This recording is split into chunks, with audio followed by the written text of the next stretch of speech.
everybody, it is Tim with the Whittemore Group. We are at another iterations of Wednesday with the Whittemore Group. Of course, your local experts and enthusiastic professionals.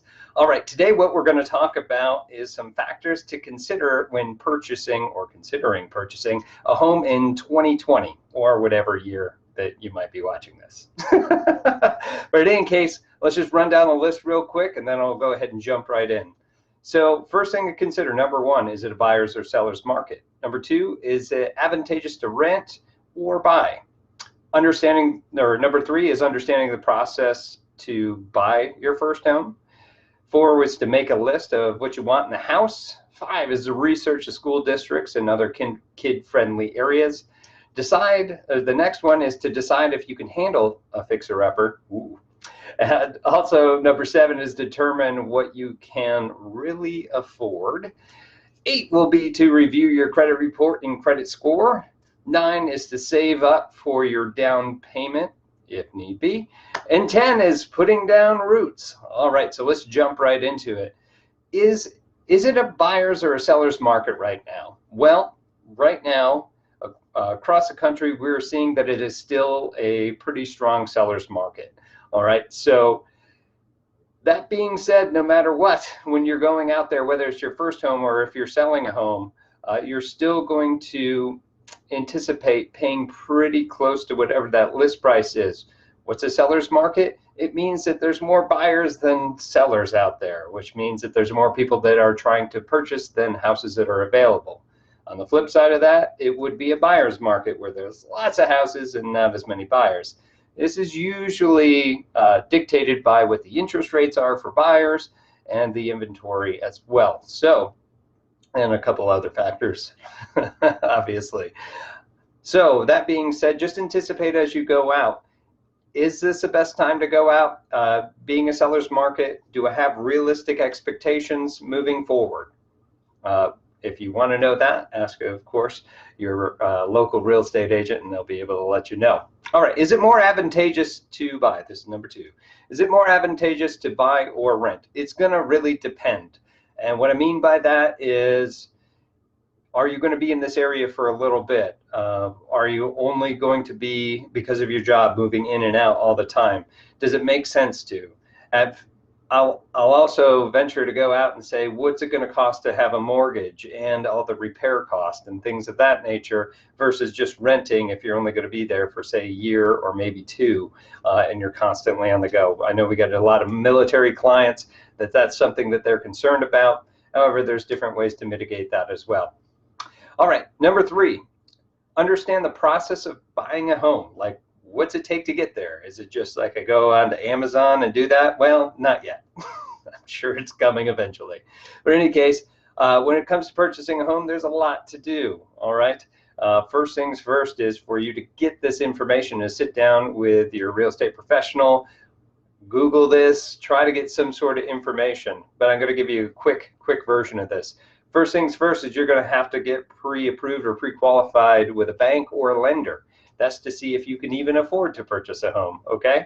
After that, you're going to move on to searching for those homes. Then you're going to go pick out some homes with a real estate professional or go find a house that's for sale by owner. And then after that, you're going to negotiate a contract, and then you're going to have another 30 to 45 days worth of different things that are going to happen between contract and close. And then finally a homeowner, woohoo! Renting is a lot easier than that, and you've probably already done that. Okay, number 4, make a list of what you want in a house. This is really important because if you're just going around and not knowing what you're looking for, then you probably won't find anything. So you'll just constantly be looking at houses, which is probably pretty fun. But what I would suggest is to go through a couple open houses just to kind of see what you might be interested. Start making a list of things that you really, really need, and maybe things that you want, and start to narrow that down to figure out what that is. All right. Number 5 is to research the school districts and other kid-friendly locations. Now, there are some things that we, as real estate professionals, can't tell you guys because of the Fair Housing Act. However, there's tons of information on the internet, which is why you're watching this here today. So you can go out and take a look at that and see where these different things are. of course, we can, of course, guide you where you can find those bits of information. And if this doesn't matter to you, then you can skip number 5. Just know it might actually be a factor in resale. Okay, number 6, decide if you can handle a fixer-upper. Can you handle a bathroom or a kitchen remodel while you're living in the house? Have you ever tried it? Do you know friends that have? Because I could tell you that it is super stressful. We just moved into a house here in Ohio and had to have the bathroom redone downstairs. And a project that was supposed to take a week, maybe 2, took forever. It took like a month and a half. And then we only had one bathroom. It was nuts. So just make sure that you can handle those problems moving forward. If you can, great. If not, then let's figure something else out. Okay, determine what you really can afford. First things first, if you're asking me, I'm going to send you to one of my loan originating professionals. Now, there's a slew of them out there, and I suggest that you contact as many or as little as you want to. Now, don't worry. You usually have about 14 days after your initial inquiry that it's not going to take a big hit again until the 15th day. So that's really nice, but you got to see if you can afford it. See what you can really afford. Now, this isn't just what the bank says. What can you afford? Take a look at your budget. See what the top amount would be. The one thing that we'd hate for you guys to get into is if you have a house, right, and now you're house rich and credit poor, you can't do anything because you're just worried about paying off the mortgage.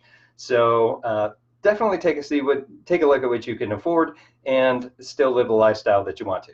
Okay, number 8, review your credit report and your credit score. This is also going to give you an idea of what your interest rate's going to look like when you end up purchasing. So as we're running different numbers to say what I'm going to do for rent and what I'll get for a mortgage, those are some factors that I want you to take a look at. There are some free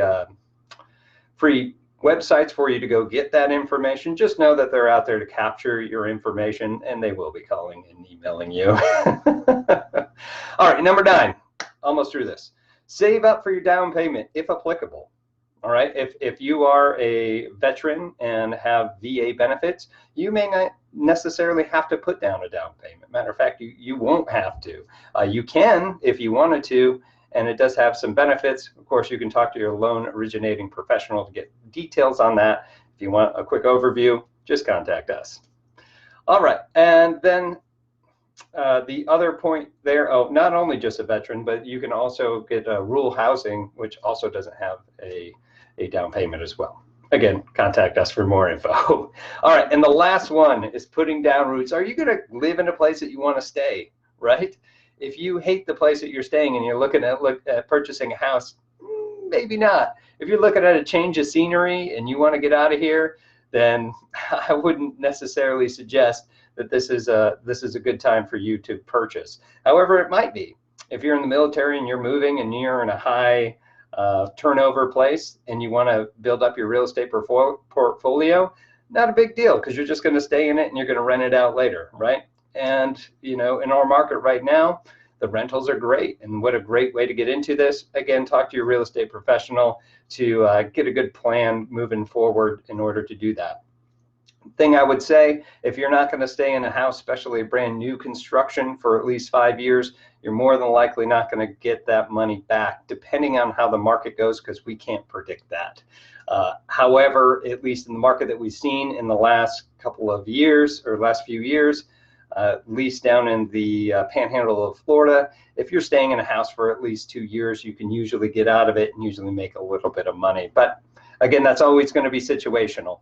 All right, so that's all the information that I have for you today. If you do have any questions on that, please do leave them in the comments below. Make sure to share this content if you liked it and do you think somebody else could get there. And of course, make sure to hit that like button for us. All right, well, we'll see you next Wednesday. Take care.